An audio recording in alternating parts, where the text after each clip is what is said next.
They say a single moment can change your entire life. For me, it was a tagged photo. Just one. And it exposed every lie I thought was buried forever. Hey, welcome back to the channel. If you love gripping stories where secrets crack wide open and lives unravel, you're going to want to stick around, and hey, before we dive in, take a second to subscribe. It keeps these stories coming, and it means the world. Now, let's get into today's tale. It was just after midnight. The house was quiet, except for Marcus's soft snoring next to me. I sat in front of the mirror, brushing my hair, when my phone buzzed. One glance at the screen and my breath hitched. Jake. Can't sleep. Thinking about you. That message lit a fire in my chest I hadn't felt in years, the dangerous kind. I knew this path was reckless. But I still replied, me neither. Jake wasn't just anyone. He was a familiar ghost from college, someone I hadn't seen in over a decade until we bumped into each other at a corporate mixer. We were both married, both smiling, both pretending. One casual coffee became a lunch date, then another.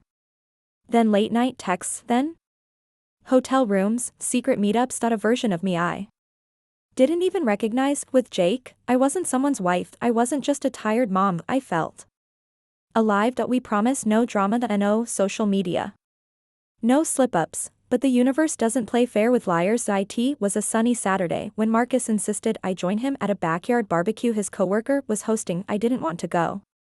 I had plans to meet Jake, but guilt got the better of me, so I canceled. And went. Big mistake, because the second we walked into that yard, I froze. Standing at the grill, laughing with a beer in hand, was Jake. Damn, my heartbeat stopped. Marcus smiled and said, hey, babe, meet Jake. New guy on the sales team, just started a couple months ago. I almost dropped my drink. 2 months ago, Jake looked me dead in the eyes and shook my hand like we'd never met, like we hadn't just spent the last half year tangled up in betrayal. I smiled back. Pretended, what else could I do? The next day, I was making coffee when Marcus shouted from the living room, hey. That photo from the barbecue is up. My stomach dropped. What photo? I asked, masking the panic in my voice. The group one, everyone's tagged.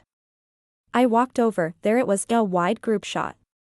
Me, smiling. Jake, 2 people over. So casual. So damning. Then came the comments, is that Jake from college? Wait. Didn't you two used to be a thing? Small world. My heart was a drumline. I called Jake immediately. What the hell just happened? I snapped. He sighed. I didn't know Marcus worked at my company. I was just trying to ride it out. Ride it out? He shrugged it off. Marcus started acting off, too sweet. Too interested, asking to see my phone, suggesting I come to more work events, and then came the second hit. A new album on Facebook, new friends. Great times. In one picture, I was laughing at something off-screen, and Jake was staring at me, not in a coworker way, not in a friendly way. I've seen every inch of you way, and that's when it clicked. Marcus knew this wasn't coincidence. That it was chess, and I had just walked into checkmate. 2 nights later, I couldn't take it, the silence. The waiting. I asked him, is everything okay? He looked at me, calm. Too calm. Then he smiled, not kindly, you seem nervous. He said I played dumb, but he wasn't finished, you've always been good at keeping secrets. My blood froze. Then he laid it all out. The investigator, the text records, the hotel footage, the proof. He leaned back and delivered the final blow. Here's what happens next, he said, you tell the kids you're visiting your sister. You leave. Quietly. I'll handle the divorce.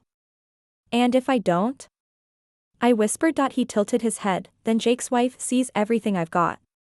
And I promise you, she'll burn him to the ground. That night, I packed, told the kids I had to help Aunt Sarah, walked out with a suitcase full of shame. Jake called. I let it ring. A week later, I heard the fallout. Marcus sent everything to Jake's wife anyway, she left him. Took the kids. He lost his jobs for me. I didn't feel heartbroken, just stupid. Stupid for believing I was untouchable. Stupid for thinking secrets don't leave digital footprints. Stupid for trusting a man who didn't warn me we were standing in quicksand. One photo. One tag. That's all it took to detonate everything. I thought I'd buried. They say the truth always comes out, but they never warn you how loud it can be when it does. So if you're hiding something, Just know this, it's not a matter of if, it's a matter of when. If this story shook you even a little, smash that like button, drop your thoughts in the comments, I'd love to hear what you would have done, and make sure to subscribe if you want more stories like this one. Until next time, watch your steps and your tags.